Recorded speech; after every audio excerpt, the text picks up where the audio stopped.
It all started on a Tuesday, because everything ridiculous begins on a Tuesday.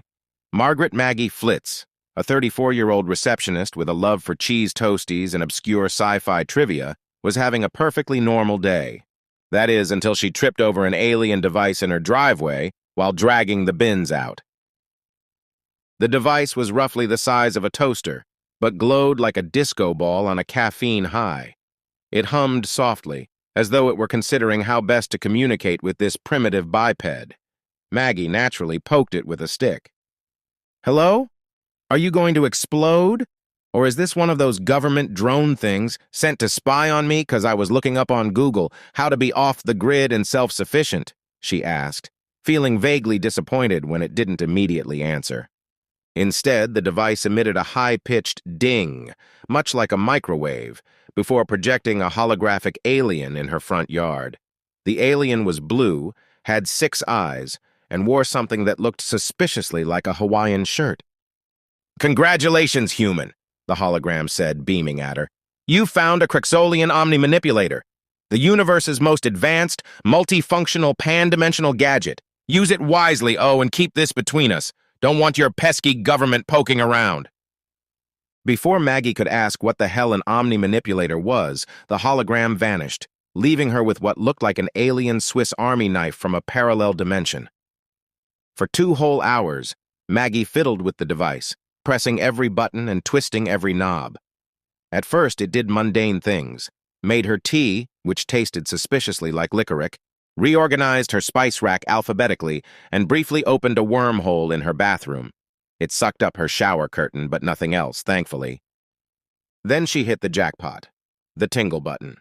It was a small, unassuming green button labeled with what could only be described as alien emojis, an eggplant, a lightning bolt, and a face that was either laughing or screaming. Naturally, Maggie pressed it. The sensation that followed was indescribable. Every cell in her body felt like it had just been to a 5-star spa and been offered unlimited chocolate and foot rubs.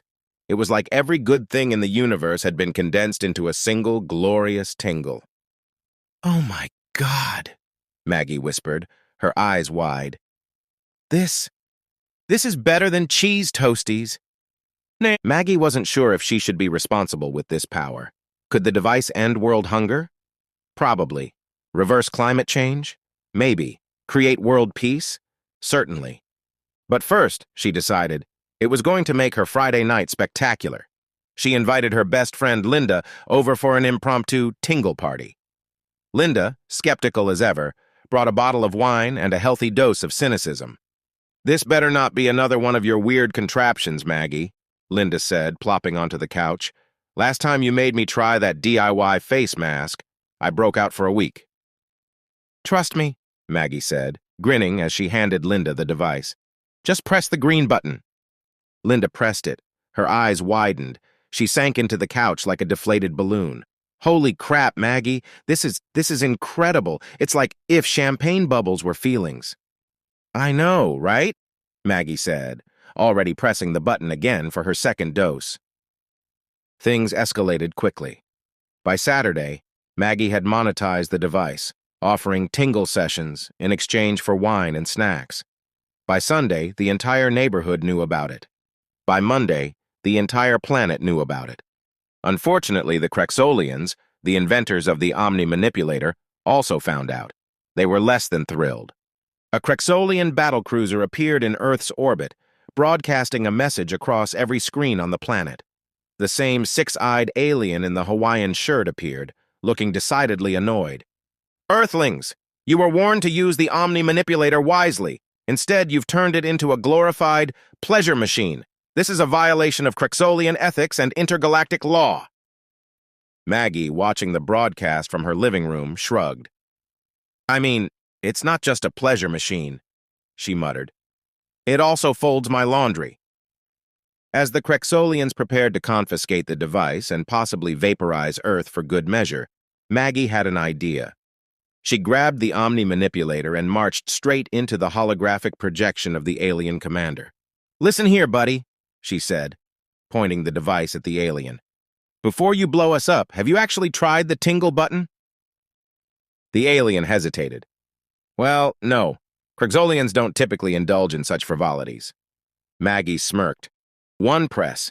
That's all I'm asking. Reluctantly, the alien pressed the button. What happened next was history in the making. The Krixolian commander fell silent, his 6 eyes glazing over in pure bliss.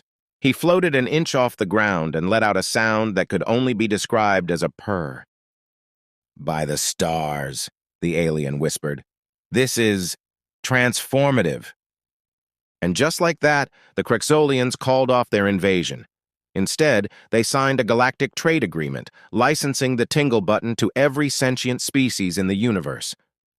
Maggie became an intergalactic sensation, celebrated as the human who brought the gift of tingles to the cosmos. Maggie retired shortly afterward, living comfortably on royalties from the Tingle Empire.